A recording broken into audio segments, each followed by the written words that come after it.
saint acclame et proclame. Gloire et louange à toi, Seigneur Jésus. Gloire et louange à toi, Seigneur Jésus. Amen. Amen. Voilà. Sans plus tarder, pendant que je fais appel au prédicateur ce matin, j'aimerais que nous acclamons, pas l'homme, mais nous acclamons la parole de Dieu. La parole de Dieu, c'est Jésus. Je disais, est-ce qu'on peut acclamer Jésus? Tu n'as pas compris.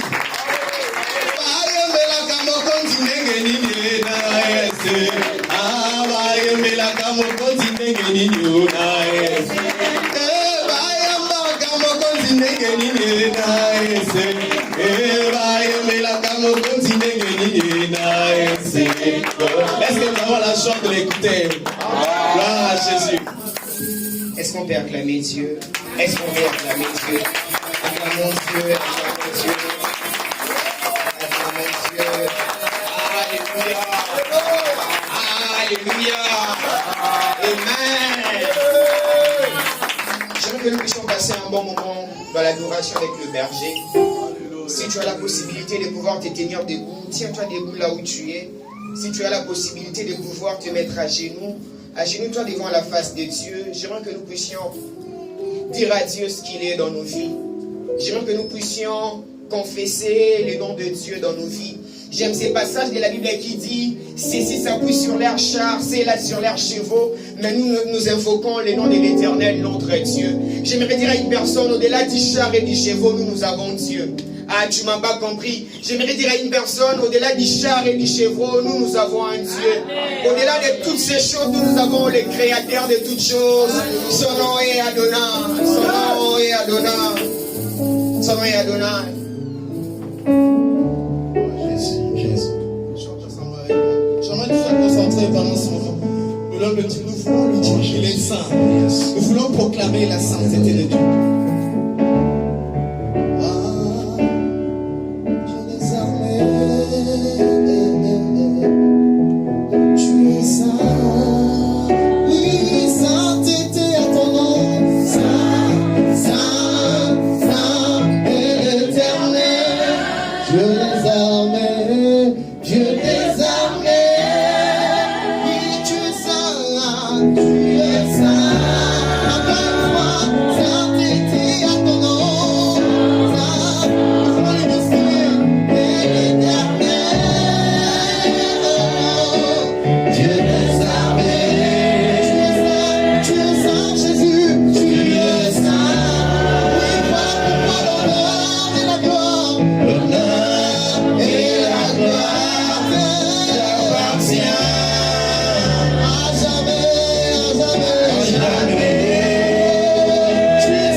Ensemble ensemble avec les anges, dans le merveille de racheter. Chantons à l'unisson. Chantons à l'unisson. Alléluia.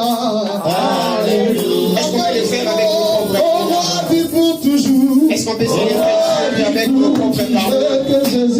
Et que Jésus, L'éternel nous te célébrera jamais pour toujours. Mon Dieu, tu es saint. Mon Dieu, tu es saint. Mon Dieu, tu es saint. Mon Dieu, tu es saint. Tu n'es pas 3 fois saint, mais tu es saint à l'infini. Nous te célébrons le saint des saints.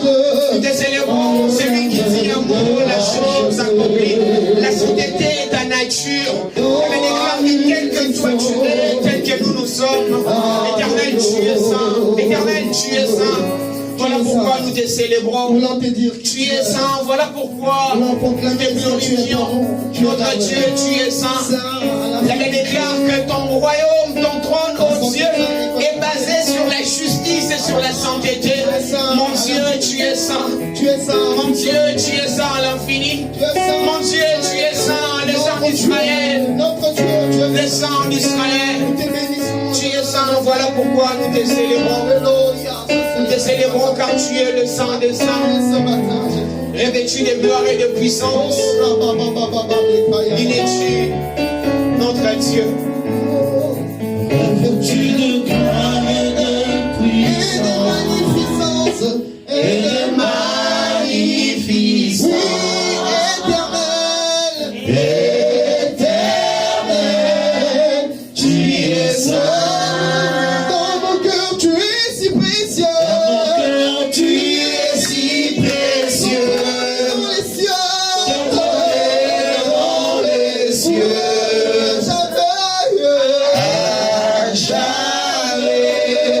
Tu es saint, revêtu de gloire, revêtu de gloire et de puissance, et de magnificence, éternel, tu es saint. Dans mon cœur, tu es si précieux. Dans mon cœur, tu es si précieux. Dans les cieux, à jamais, tu es saint.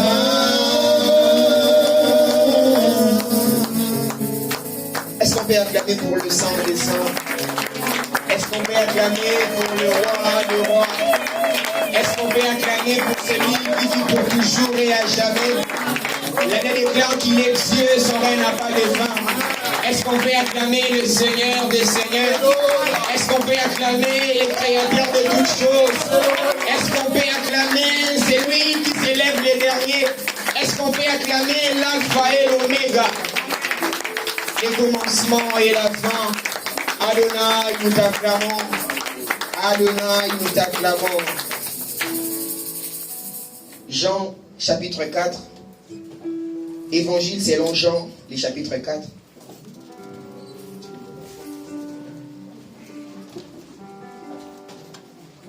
Je me demanderai de pouvoir nous tenir debout afin d'honorer la parole de Dieu, s'il vous plaît. Jean, le chapitre 4. Évangile selon Jean, le chapitre 4. Je lirai à partir du verset 20. Mais ce qui nous intéresse le plus, c'est le verset 23. La parole de Dieu déclare ce qui suit. Nos pères ont adoré sur cette montagne. Et vous vous dites que les lieux où il faut adorer est à Jérusalem. Femme lui dit, crois-moi, l'heure vient où ça ne sera ni sur cette montagne, ni à Jérusalem que vous adorez le Père. Vous adorez ce que vous ne connaissez pas. Nous adorons ce que nous connaissons, car le salut vient des Juifs. Le verset 23, c'est ce qui nous intéresse le plus. La Bible déclare, mais l'heure vient, et elle est déjà venue, où les vrais adorateurs adoreront le Père en esprit et en vérité. Si c'est ta Bible, tu peux souligner en esprit et en vérité. Car ce sont là les adorateurs que le Père demande. Amen. Nous pouvons reprendre place. Gloire soit rendue à Dieu. Je bénis Dieu pour la grâce qui m'a accordé de pouvoir me tenir au devant de nous ce matin. Ceci est un privilège, mais aussi une grande responsabilité. J'ai dit un grand merci à la personne de mon père, l'ange de cette maison. Merci pour la marque de confiance, papa. Que Dieu te bénisse abondamment. Jean, le chapitre 4, le verset 23, comme nous venons de lire. Je nous propose une thématique ce matin qui est intitulée « En esprit et en vérité ». Il y a quelques mois en arrière que je suis en train de méditer sur l'évangile selon Jean. J'ai fini, je rentre, j'ai fini, je rentre. Et pendant que j'étais en train de méditer ces livres de Jean, Dieu m'avait mis à cœur de pouvoir écrire cette thématique et je l'avais mis juste à côté. Et aujourd'hui, par la grâce de Dieu, nous allons les partager. Tu peux dire avec moi en esprit et en vérité. Je ne t'attends pas. En esprit et en vérité. En esprit et en vérité. En esprit et en vérité. En esprit et en vérité. Avant de commencer à définir quelques sujets, j'aimerais d'abord nous parler de l'histoire. Ici, la Bible nous parle de l'histoire d'une femme samaritaine. Cette femme samaritaine s'est réveillée un de ces 4 matins pour aller se rendre dans leur source, dans leur puits. Et il s'est passé une chose, c'est parce que alors que ces femmes étaient allées pour puiser avec sa cruche, cette femme partait avec d'habitude. Elle partait comme d'habitude parce qu'elle avait l'habitude de le faire. Mais alors que cette femme, elle ignorait que ce jour-là, c'était un jour spécial pour lui. C'était un jour spécial que Dieu voulait à ce qu'il puisse lui visiter. Je vais nous lire le verset 1. La Bible déclare: le Seigneur sut que le pharisien avait appris qu'il faisait et baptisait plus des disciples que des gens. Toutefois, Jésus ne baptisait pas lui-même, mais c'était ses disciples, alors qu'il quitta la Judée et retourna en Galilée. Comme il fallait qu'il passât par la Samarie, il arriva dans une ville de Samarie nommée Sichar, près d'un champ que Jacob avait donné à Joseph, son fils. La Bible nous parle dans cette histoire que les lieux où cette femme était en train de se rendre, il y avait un champ. Et dans ces champs-là, c'était un champ que Jacob avait donné son fils. Et sur ce même champ, il y avait un puits qu'on appelait le puits de Jacob. Et les Samaritains et les Samaritaines avaient l'habitude de venir sur ce puits afin de pouvoir puiser de l'eau. Et la Bible déclare que Jésus était fatigué par le voyage. Et Jésus a trouvé ces lieux confortables afin de pouvoir se reposer pendant un moment. Et alors que Jésus est en train de se reposer, ses disciples sont sortis de la ville pour aller chercher les vivres, pour aller chercher les histoires à manger. Et alors que les disciples étaient partis, Jésus est en train de converser avec cette femme. La première des choses que Jésus a dit à cette femme, il lui a dit: donne-moi à boire. Cette femme a dit: en réalité, nous les Samaritaines, nous n'avons pas une relation avec vous les Juifs. Donc, du coup, tu ne peux pas me demander à boire. Et la conversation a commencé à prendre une autre forme. Et cette femme était en train de dire à Jésus: es-tu grand que nos pères Jacob? Es-tu plus grand que les prophètes dans la Bible? C'est tout simplement parce qu'ils étaient en train de converser. Alors qu'ils étaient en train de converser, la femme commençait à poser des questions. Jésus a dit à la femme: appelle-moi ton mari. La femme a dit: je n'ai pas de mari. Jésus a dit: tu as raison, car tu en as eu 5. Et même celui-ci que tu as maintenant, ce n'est même pas ton mari. Et la femme a tremblé, a dit à Jésus: es-tu prophète? Es-tu prophète? Et la Bible déclare que cette femme est sortie de la ville. Elle est allée annoncer la nouvelle à d'autres personnes en disant: j'ai croisé le Messie. Il m'a tout dit sur moi. Il m'a raconté ma vie de A à Z. La Bible déclare que les gens que cette femme avait parlé, elles sont venus, ces gens-là, enfin eux-mêmes de pouvoir écouter ce que Jésus est en train de dire. Mais si nous lisons bien ces passages, si nous comprenons bien l'histoire, nous allons voir que la conversation, elle était basique. Il n'y avait pas grand-chose. Mais il y avait juste des questions de logique en fait. Parce que quant à cette femme, elle venait dans ces puits pour habitude en fait. C'est par leur religion, c'est par leur coutume. Elle sait qu'ici nous venons pour puiser et tout. Mais alors que cette femme ignorait qu'en face d'elle, il y avait une personne qui pouvait lui donner une source d'eau qui va jaillir éternellement. Qui va lui donner une source d'eau qui va jaillir pour toujours. Cette femme, les jours-là, elle s'approchait comme d'habitude. Mais j'ai aimé une chose que Jésus lui a dit au verset 22. Il a dit, vous adorez ce que vous ne connaissez pas, mais nous adorons ce que nous connaissons. Il est possible que tu puisses connaître une chose, mais certainement tu ne connais pas bien. Il y a des catégories de connaissances. Il y a connaître et connaître en profondeur. Certainement tu connais, mais tu ne connais pas en profondeur. À chaque fois que la Bible parle de la connaissance, la Bible fait allusion à l'intimité. La Bible dit, Adam connut Ève dans le désert. La Bible parle carrément de l'intimité. C'est pourquoi je disais tantôt qu'il y a des catégories de la connaissance. Il y a connaître et connaître en profondeur. Cette femme prétendait connaître, mais elle ne connaissait pas en profondeur. Cette femme s'approchait pour habitude, elle venait avec sa cruche tranquille et tout. La preuve, elle disait à Jésus, comment est-ce que tu veux puiser alors que tu n'as rien, tu n'as aucune chose pour pouvoir puiser. Écoutez, Ésaïe, le chapitre 55, le verset 1er. La Bible déclare, vous tous qui avez soif, venez. Vous tous qui avez faim, venez acheter, manger sans argent. Venez prendre du lait et du vin. Dans la présence de Dieu, il ne consiste pas toutes choses que nous connaissons là. Mais la présence de Dieu exige une chose, la connaissance, mais aussi la soif. La Bible déclare, comme une biche soupire après les courants d'eau, c'est ainsi que nos âmes soupirent après toi. Ces jours-là, le problème, c'était pas avoir une cruche, mais le problème, c'était la disposition du cœur, en esprit et en vérité. Ces jours-là, le problème n'était pas que nous, c'est notre religion, nous sommes des Samaritaines, ça c'est notre héritage. Non. Le problème avec nous, les chrétiens d'aujourd'hui, c'est que nous sommes tous tombés dans la religiosité. Nous tous, nous sommes tombés tellement dans la religion, nous sommes basés, focalisés sur ces choses. Et cette femme est en train de le faire par coutume, parce que ça s'est fait comme ça. C'est l'idéal, c'est liturgie. C'est le principe qu'on nous a établi, qu'on nous a donné. Alors que le problème, ce n'était pas là. Avant d'aller plus loin, j'aimerais définir quelques concepts.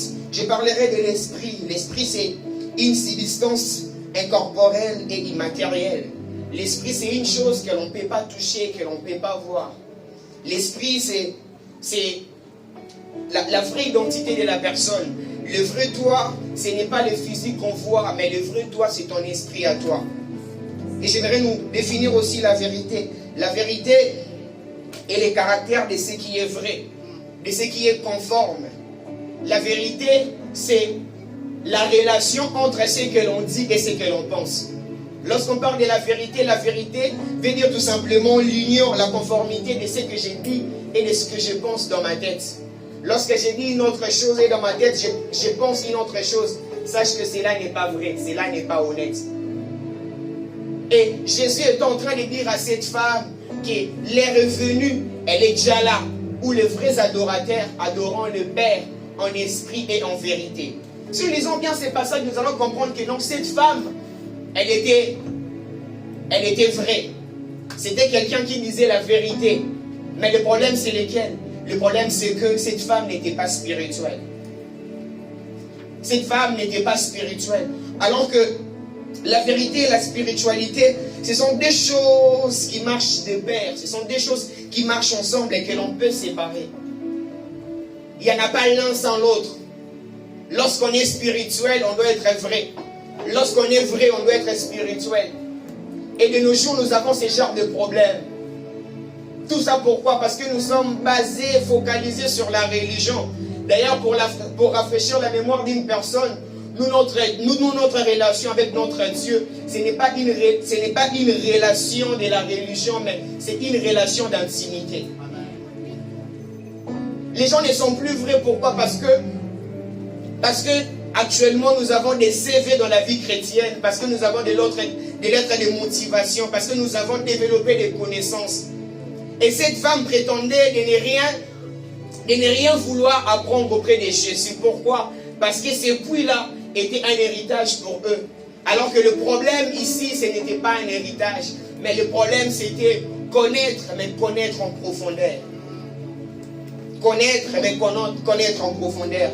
Le problème n'est pas être vrai, le problème n'est pas être esprit, mais le problème c'est que tous ces deux éléments doivent être ensemble. Tous ces deux éléments doivent marcher ensemble. L'on ne peut séparer la vérité à la spiritualité. J'aimerais nous lire un passage. Job, le chapitre 32. Job 32. Le verset 8, la Bible déclare: mais en réalité, dans l'homme, c'est l'esprit, le souffle du Tout-Puissant qui donne l'intelligence. Frères et sœurs, ce corps n'est qu'une enveloppe. Le vrai toi, c'est ton esprit. Le vrai toi, c'est ton esprit. Les jours-là, lors de la création, Dieu n'avait pas affaire avec des corps tout simplement, mais il avait affaire avec des esprits d'abord. La Bible déclare que nous sommes créés selon sa ressemblance et selon son image. Et la Bible déclare que Dieu a soufflé sur nous son souffle. La vraie identité d'une personne n'est pas forcément les noms que la personne porte, n'est pas forcément ses habits, mais la vraie identité d'une personne, c'est l'esprit d'abord. L'homme est d'abord spirituel avant qu'il soit physique. L'homme est d'abord spirituel avant qu'il soit charnel. L'Église est un rassemblement des gens spirituels. L'Église, je dirais mieux, est un rassemblement des esprits. Ici, nous ne venons pas pour remplir une tâche quelconque. Certainement parce que je viens d'une famille chrétienne comme cette femme. Cette femme prétendait qu'on n'a rien à lui apprendre. On n'a aucune chose à lui montrer. Pourquoi? Parce qu'elle prétendait savoir, elle prétendait connaître. Parce que je viens d'une famille chrétienne, parce que mon père priait depuis, parce que ma mère priait depuis. Non, cela n'est pas le problème. Mais le problème, c'était connaître en profondeur. Avoir la communion, avoir la connaissance qu'il faut. La Bible déclare qu'en réalité, dans l'homme, c'est l'esprit, le souffle du Tout-Puissant qui donne l'intelligence. Au commencement, l'homme était encore spirituel. Au commencement, l'homme était encore spirituel. Si aujourd'hui, nous sommes devenus charnels, hypocrites, avec beaucoup de choses, c'est tout simplement parce qu'on a perdu notre côté spirituel. On a négligé la partie de la spiritualité. Et ce que j'aime avec cette femme, c'est que, alors qu'elle a annoncé la nouvelle à ce peuple-là, quand ces gens-là sont venus, ils ont dit à la femme que nous-mêmes, nous avons écouté au-delà de ce que toi, tu nous as dit. Si jusque-là, nous sommes encore bornés dans nos églises, bornés sur certaines choses, c'est parce que nous ne sommes plus spirituels. Cette femme, on lui a parlé juste de son mari. Mais nous, actuellement, dans nos églises, on nous donne des prénoms, des numéros de téléphone, des chaussures. Mais ces choses, en réalité, ça ne change pas grand-chose. Ces choses, en réalité, ça n'a pas changé grand-chose.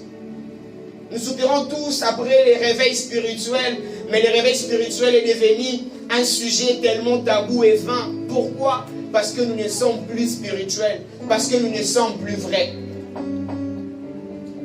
Écoutez, Luc, le chapitre 17. Luc, le chapitre 17.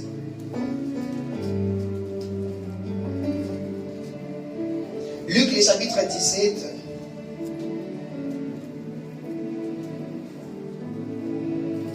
Le verset premier, la Bible déclare: Jésus dit à ses disciples, il est impossible qu'il n'arrive pas de scandale, mais malheur à celui par qui il arrivera. Jésus a le pouvoir, Jésus a la connaissance de toutes choses. Il savait, il a dit, il est impossible que les scandales ne puissent pas arriver, mais malheur à celui où les scandales arrivera. Mais Jésus, tu n'as pas à nous avertir. En toi, tu as l'autorité de pouvoir arrêter ces scandales pendant qu'ils seront en train d'arriver. Mais pourquoi tu nous avertis? Jésus était en train de les avertir parce qu'ils avaient une part de responsabilité. Ils avaient une part de responsabilité. Permettez-moi de nous parler aujourd'hui autrement. Nous sommes trop accros dans beaucoup de choses. Nous sommes trop accros dans la religion, avec nos pasteurs, avec des hommes de Dieu, avec toutes ces choses. Nous avons oublié l'essentiel. Jésus est en train de leur parler. Il a dit, je sais, il n'est pas impossible, il est possible que le scandale puisse arriver. Mais malheur à celui où le scandale passera. Malheur à celui où le scandale passera. Et ils avaient leur responsabilité, c'est pourquoi ils devaient veiller sur eux-mêmes. Ils devaient veiller sur leur marche. Ils devaient veiller sur toutes ces choses.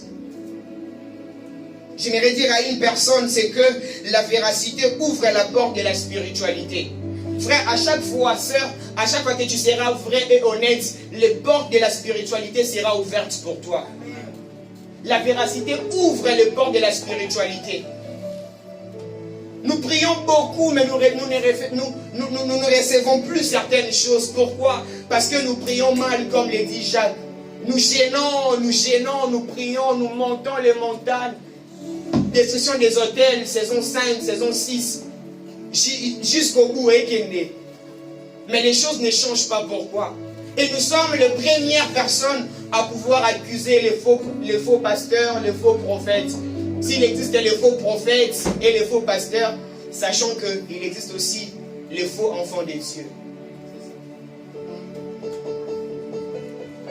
Nous avons toujours l'habitude de parler de la sanctification.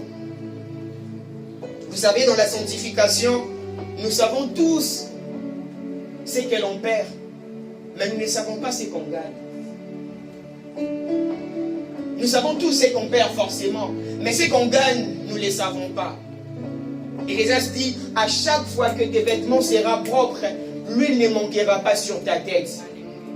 Assemblée des disciples de Jésus, ce matin, Dieu nous fait encore de pouvoir revenir encore et encore. Nous avons dilué la puissance de Dieu. Ah, pasteur, on a ça là, miracle, on n'a pas wati. Alors que le problème n'est pas forcément l'homme de Dieu. Alors que le problème, ce n'est pas forcément l'homme de Dieu, mais le problème, c'est nous-mêmes. Jésus est en train de leur dire, il n'est pas impossible que les malheurs puissent arriver, mais malheur à celui les scandales, passera. Josué, le chapitre 3, le verset 5. Josué est en train de dire au peuple, en leur disant ceci, sanctifiez-vous, car demain, Dieu fera des prodiges. Si aujourd'hui, nous ne voyons pas certains miracles dans nos vies, c'est parce que notre taux de la spiritualité est encore bas. C'est parce que le taux de notre spiritualité n'est pas encore proportionnel à ce que nous sommes en train de demander, de vouloir voir. Hébreux, le chapitre 1er, le verset 7, Dieu dit, je ferai de mes anges les vents, mais de mes serviteurs de flammes de feu.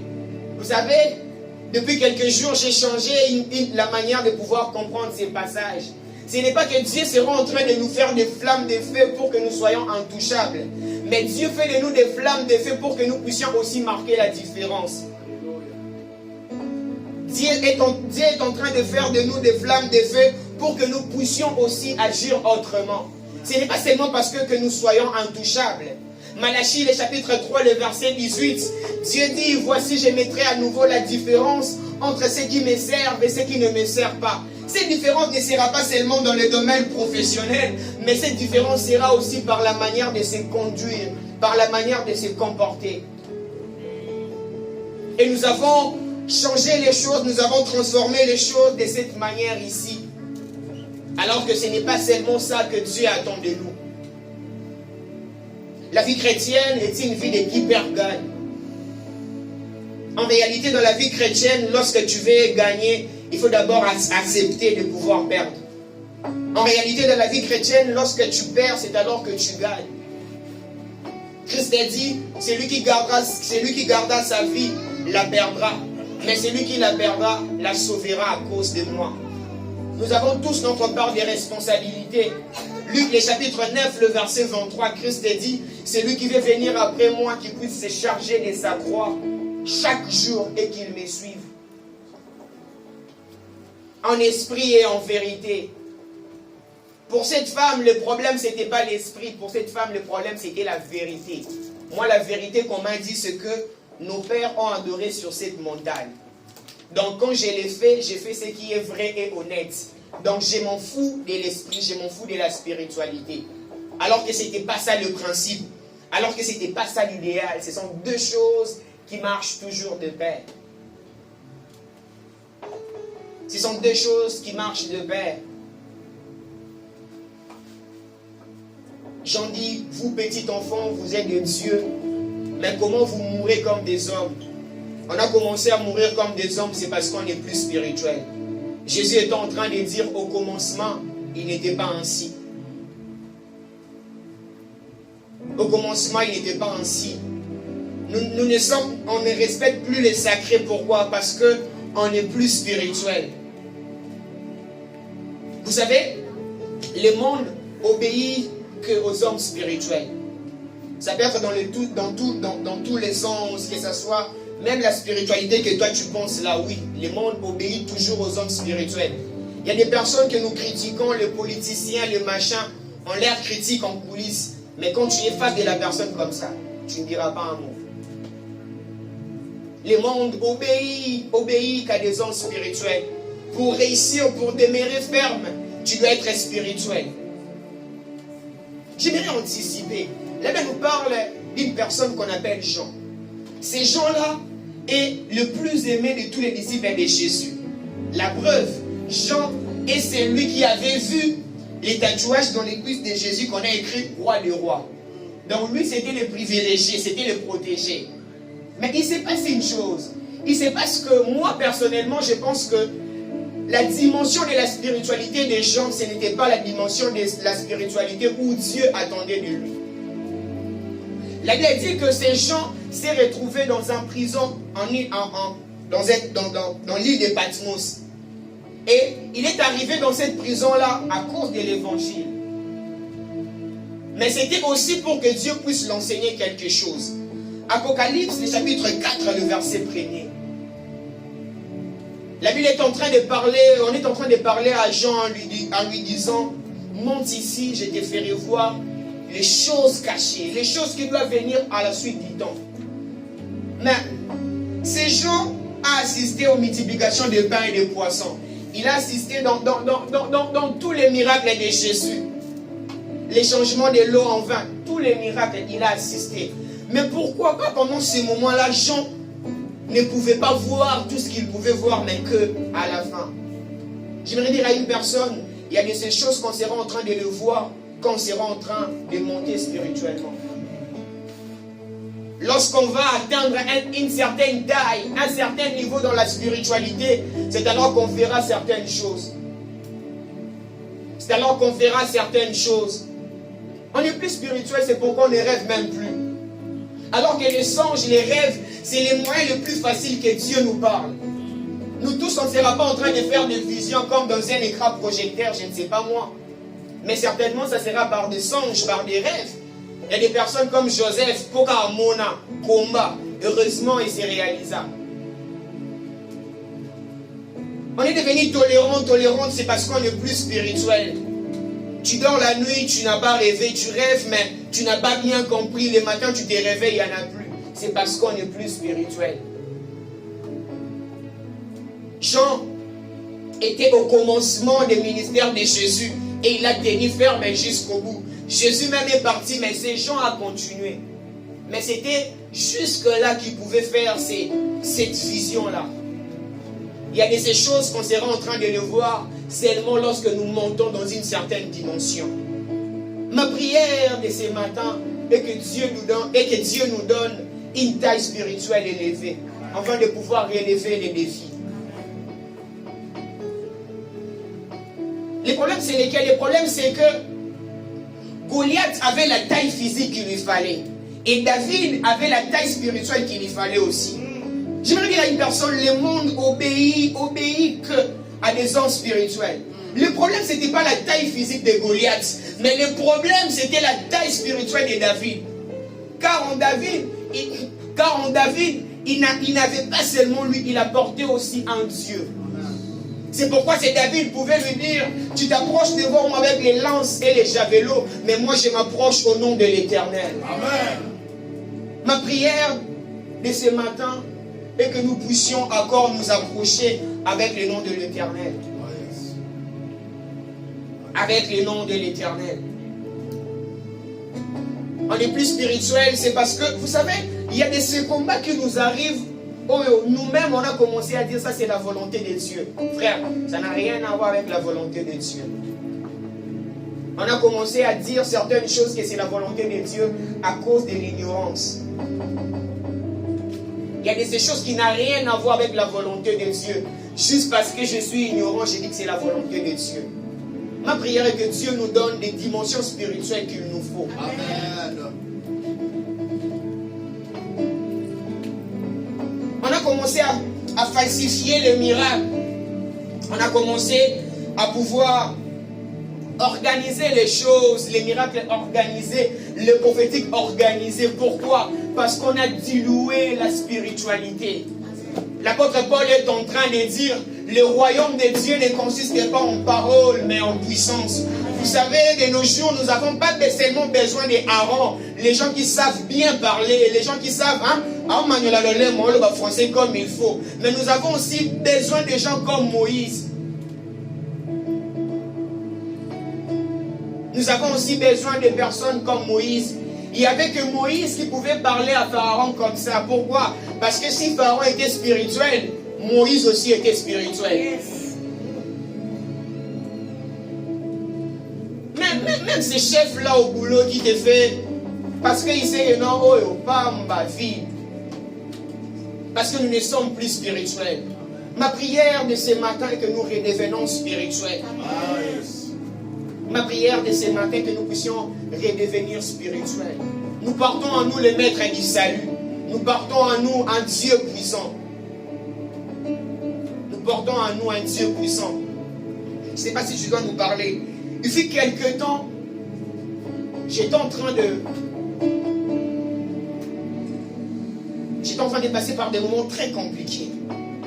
Mais à chaque fois que j'ai passé par ce moment, je disais que c'est la volonté de Dieu, c'est les brisements. Alors que ce n'était pas les brisements. Ça n'a rien à voir avec les brisements. Ça n'a rien à voir avec les brisements. J'aimerais dire à une personne, à chaque fois qu'on ne sera pas spirituel, on sera en train de subir. Quelqu'un donne un ordre et toi tu subis. Quelqu'un dit une chose, toi tu subis. Tout ça pourquoi? C'est parce qu'on n'est pas spirituel. C'est vrai, on nous a prêché que la malédiction sans cause et ni les sans effet. Oui, mais lorsque un général donne un ordre à un major, peu importe, même s'il est malade, il le fera. Et ce qui se passe, certainement la malédiction sans cause et ni les sans effet, mais lorsque je fais face à quelqu'un qui a une spiritualité élevée plus que moi, je vais bien subir. Je vais vraiment subir bien. Et je disais, ça c'est la volonté de Dieu. Je disais ça, Dieu est en train de me briser. Non, pourquoi? Parce que je n'avais pas encore la taille qu'il me fallait face à ces défis. On nous a parlé par le pasteur, monte, mange et bois. À chaque fois qu'on ne sera pas en train de monter, les choses ne changeront pas. Écoutez, la Bible nous parle dans Néhémie, le chapitre 2. Il y a un certain nombre de personnes, nous pouvons les lire chez nous à la maison. Ces personnes sont venues pour pouvoir prendre la décision Namboka na Villa Batu.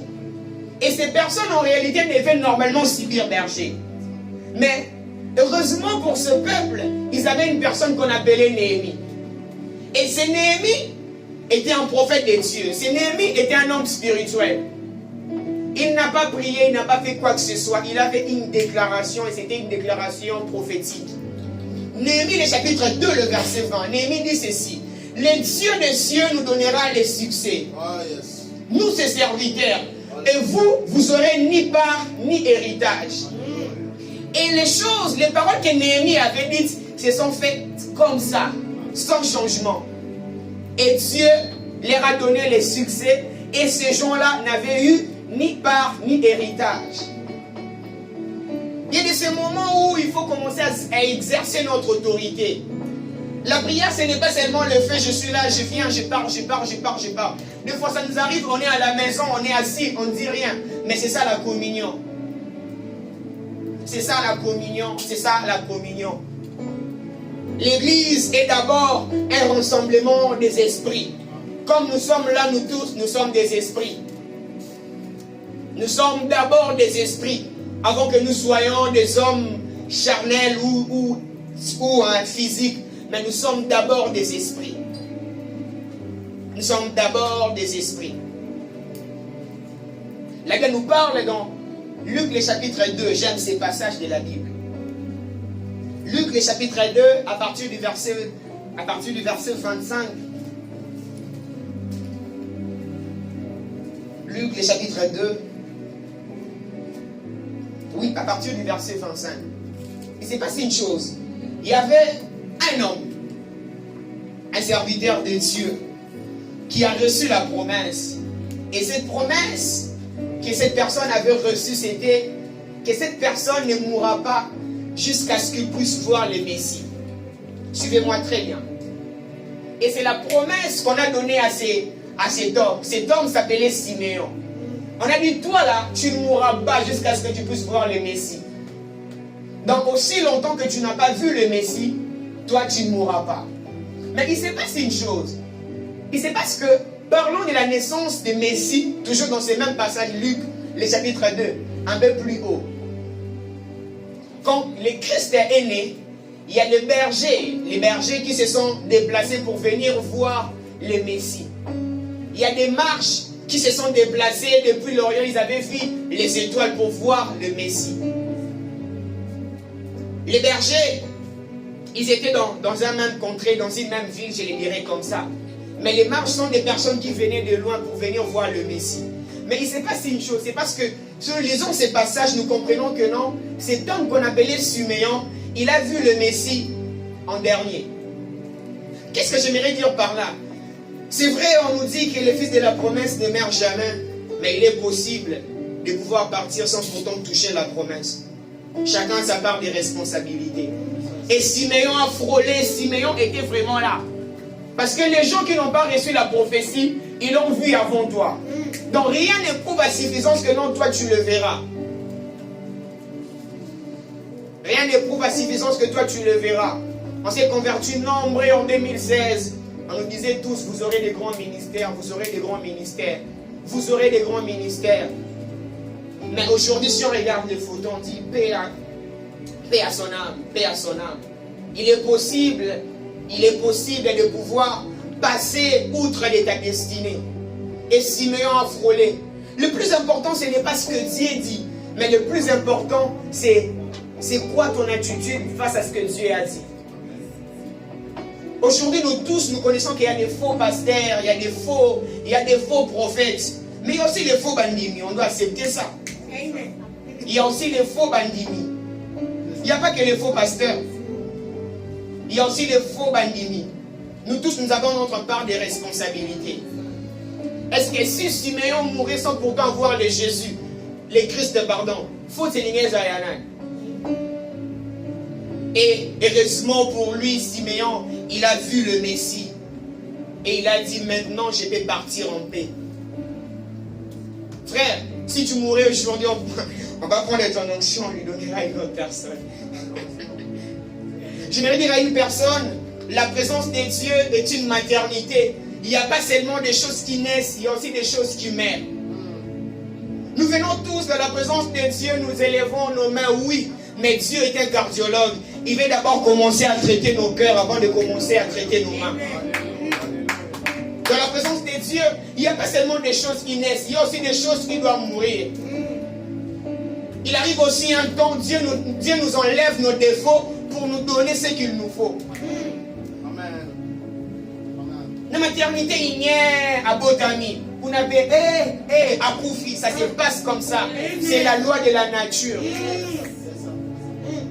Moïse, tu ne seras pas en train de relever les grands défis aussi longtemps que tu ne vas pas vouloir ôter les sandales de tes pieds. Je disais tantôt que la vie chrétienne est une vie de qui perd gagne. Moïse était trop attaché à ses sandales, ma Charlie. J'ai dit tes choses à une balle, man, griffe-moi la casse certainement. En tant que si c'est Koufi Bakoto, si on a l'ongolango, ah! Mais alors que tout devait commencer par là. L'on ne peut pas devenir spirituel si au préalable, l'on n'est pas vrai de pouvoir faire les sacrifices qu'on nous demande. Et c'est Moïse, quand il a ôté les sandales de ses pieds, c'est alors qu'il pouvait parler à Pharaon. Il a dit à Pharaon, laisse-nous partir, nous voulons aller adorer notre Dieu. Il y a des personnes comme Mobutu, tu peux bien lui critiquer. Ce qu'on a face na ego, Kotimai, Ocholi, Homo sega sega, sai. Non, devenons spirituels. Il y a de ces choses qui changera tout simplement, c'est parce qu'on est spirituel. Moïse était attaché à ses sandales, mais il devait d'abord les ôter.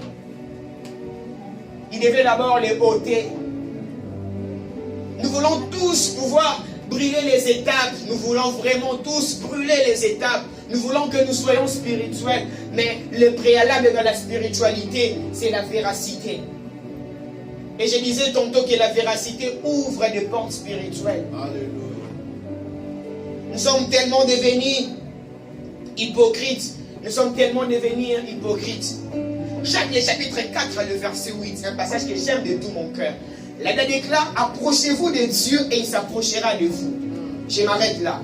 Mais c'est que lorsqu'on s'approche de Dieu, pour que Dieu s'approche de nous, nous avons des actions capitales que nous devons poser. La première action que nous devons poser, ou le premier acte, c'est consiste de pouvoir nettoyer nos cœurs parce que nous sommes pécheurs. Et la deuxième action que nous devons poser consiste de pouvoir purifier nos cœurs parce que nous sommes des hommes irrésolus.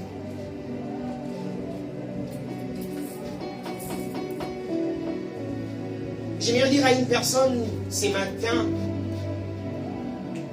que à chaque fois que nos cœurs seront en accord avec nos mains, c'est alors qu'on sera en train de vivre la puissance de Dieu. Si nous commençons à falsifier les choses, c'est parce que nous avons brûlé toutes ces étapes. Cette femme prétendait bien connaître. Oui, elle connaissait aussi. Mais le problème, c'est qu'elle ne connaissait pas bien.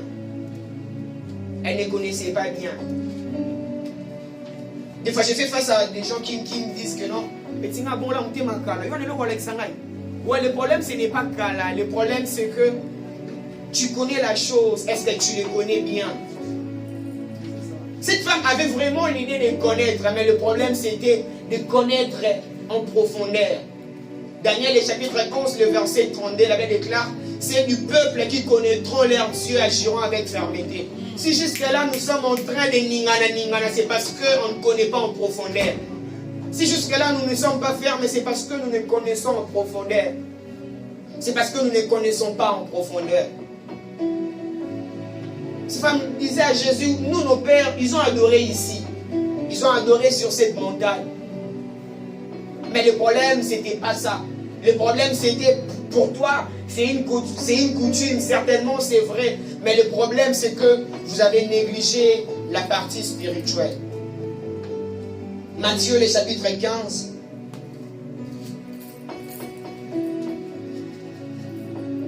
Matthieu, le chapitre 15.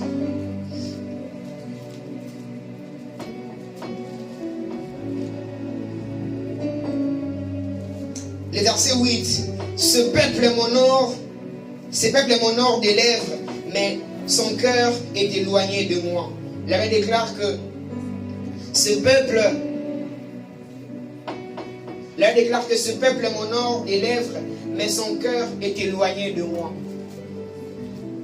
Nous sommes tous tombés dans la religion. Nous sommes tous devenus des religieux. On a appris à honorer Dieu que dans nos bouches, que dans nos lèvres.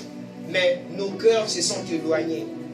Ma prière de ce matin, et que nous puissions encore ramener nos cœurs au bas de la croix. Nous ne sommes plus spirituels, c'est pourquoi on a donné l'importance aux hommes, mais pas à Dieu.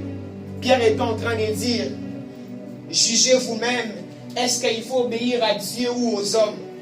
Et c'est une chose aussi qu'Élie est en train de dire à son peuple en disant, jusqu'à quand vous serez en train de décrocher entre les deux côtés? Si Baal est Dieu, servez Baal. Mais si Dieu est Dieu, servez Dieu. On a beaucoup plus donné l'importance aux hommes, à tout ce que nous faisons. Pourquoi? C'est parce qu'on est plus spirituel. Ma prière de ce matin est que nous puissions monter encore comme Jean. Jean, il était le privilégié, il était le plus aimé. Mais cela ne lui donnait pas un accès au monde spirituel élevé. L'affection que Jésus avait de lui n'était pas un accès au monde spirituel. Mais il devait faire face à certains défis de sa vie.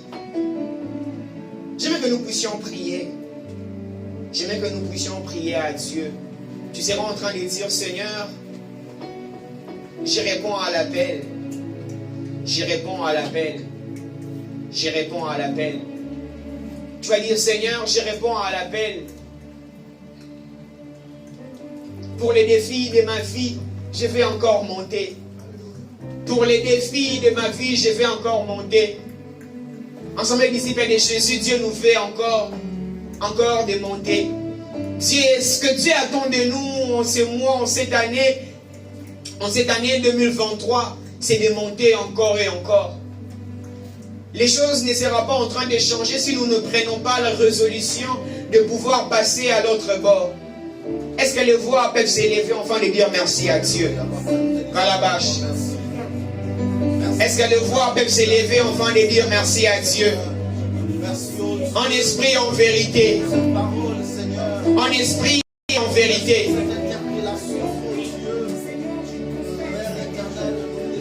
Calabash. Calabash. Éternel, merci de ce que tu nous as parlé. Merci de ce que tu nous as interpellés. Merci Dieu.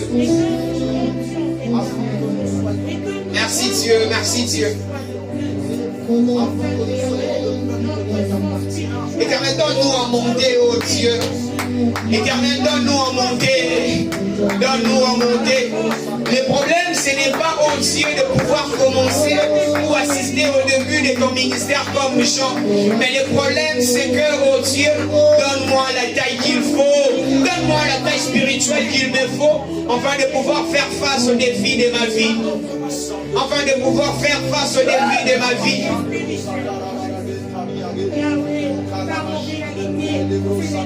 À la vache. Éternel, donne-nous à monter.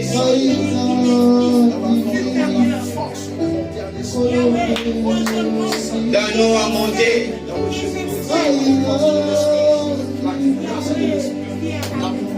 Donne-nous à monter, Éternel.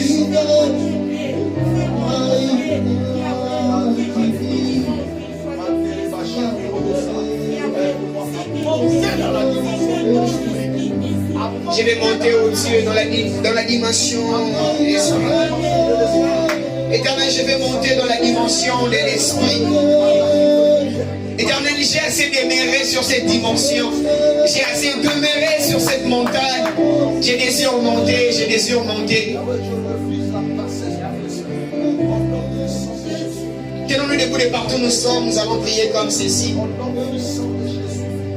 J'aimerais que tu puisses prier, tu seras en train de battre tes mains, tu seras en train de refuser tout ce qui te donne du retard, tout ce qui ne te permet pas de pouvoir monter à la dimension de l'esprit.